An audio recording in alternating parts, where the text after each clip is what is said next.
It's true. Okay. It's really on day one, everything changed. So when Trump just got walk in? me through it. So Trump has Obama to thank for his economy, Okay. but Biden can't thank Trump for anything. Okay. Megyn Kelly was on Real Time with Bill Maher, and I will give Bill credit here, not for anything he said on the show, but putting Megyn on, who can make the case for Trump, who's clearly like, you know, she's generally liked by people on both sides and is thought of as not an extremist and everything else. The fact that he was willing to do that right before the election is credit where credit is due, even though obviously it's not going to get Bill there. But here she is just completely dismantling Bill's argument that Trump is a fascist. I'm not saying you don't have a point. I'm just saying it's hard for people to understand why that, which is not democracy, that's the border issue. And you're right, they f***ed it up. That, with like the things he's been saying, and all the people in his administration who said he's a fascist, he wants to be a fascist, he talks like a fascist, his friends are all dictators. I don't care about that at all. Not at all. Because? January 6th was not good. Wait, why don't you care about that at all? Because they've been saying that about Trump for years. They've been saying that about Republican candidates for years. It has like a long storied history. If you are at all center or center right, you are used to having your candidate of choice completely demonized, whether it's the F word, the R word, the misogynist word. They tried to tell us Mitt Romney was a raging sexist because of binders full of women. They tried to tell us John McCain was a raging racist, notwithstanding the fact that he had adopted a daughter from Bangladesh. They've been doing this for every Republican. They get to Trump, and we no longer are listening to them.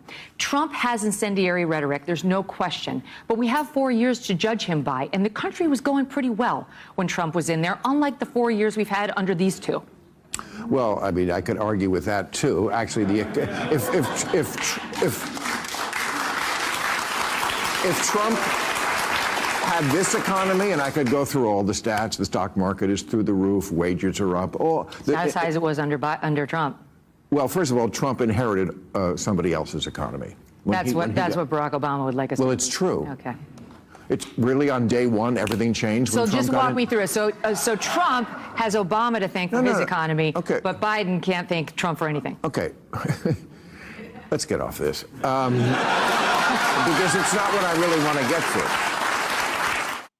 Bill, with all due respect, there's probably a reason you don't want to get to it, which is that was the point. She dismantled it. They show the hypocrisy. And this is why, and that's why I'm giving Bill some credit here. Lefties generally don't want to have any level of debate with people on the right anymore because the arguments on the right, generally speaking, are much more cogent and obvious, and she clearly lays out why we're not buying the bullshit as it relates to Trump. We know what they did with Romney. We know what they did with McCain. They would have done it to DeSantis or anyone else. So it's like, here we are. And Trump broke these people. I would say he broke them mentally. They continued. Here they are. She's Megyn explaining why she's voting for Trump, and then they got into a bit on the illegals. Look, you want to know why I'm going to vote for him, notwithstanding what you said. And I'll give you a couple good reasons off the top of my head. Number one, what's happened with illegal immigration. I'm voting for him because I don't want any more Laken Rileys. I don't want any more Jocelyn Nungaros, the 12-year-old girl who was killed in Houston by 2 Venezuelan illegal immigrants who took her to a bridge and murdered her and threw her over the bridge. And Americans have ever done that? That's not the point. We have to take the Americans. I know, but we don't have to take it from Venezuelan illegals. Okay, I agree with you. I agree we took in too many immigrants. But the idea that you take in immigrants, I would assume you concede we should do that to a degree. We should take in people from other countries. We take in like 1 million legal every year. Legal is one thing. Anytime you take in 1 million people, some of them are going to commit crimes, Bill, like of any group. Do you have any idea how many illegals we let in under Biden-Harris? Okay, so that's your issue? That's one of them. 10.4 million at least. That's what Customs and Border Patrol says. It's probably more. That doesn't count the gotaways. 10.4. You know how many it was under Trump? 2.3.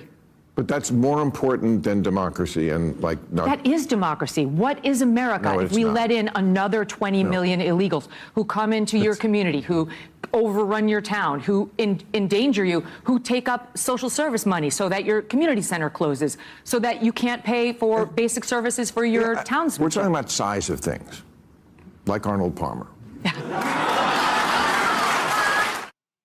So he doesn't know what to do again. So he throws in the corny joke. But you see how good she was right there, calmly explaining it. Why is this important?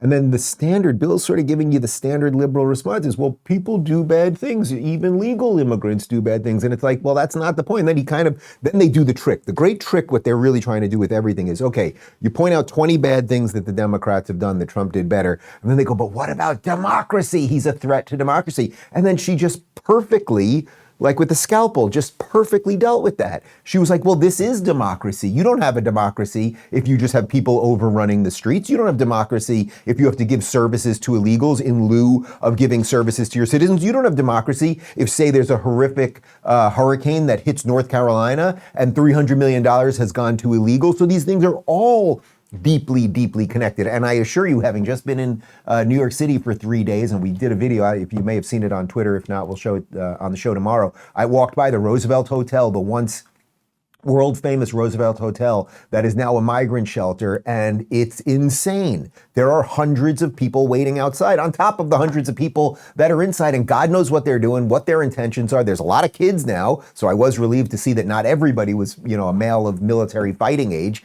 but something is wrong, and we all know it. Let's be real. Most K-Cup pods are filled with low-quality beans that are loaded with mold, pesticides, and who knows what else.